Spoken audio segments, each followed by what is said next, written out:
কিন্তু তুমি তোমাদের বাড়ি গেলে কি কি বলতেছো?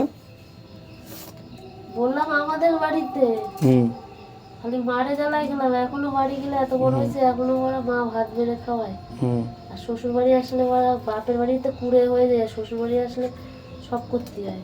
হুম এই হচ্ছে মেয়েদের জীবন না। হুম, এই হচ্ছে মেয়েদের জীবন, তাই?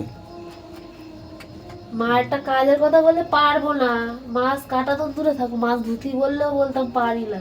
হুম আর এখন মাছ কেটেও খাওয়াতে হচ্ছে। হুম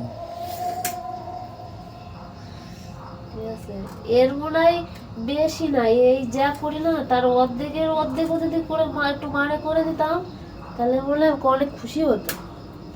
আর শ্বশুর বাড়িতে সারাদিন করলেও ওরা না, যাও যাও যাও যাও, মার বাড়ি কি থাকো, যাও, আমার ওখানে থাকা লাগে না, মার মার বাড়ি বাড়ি যাও, গিয়েই থাকতে হবে। যাও।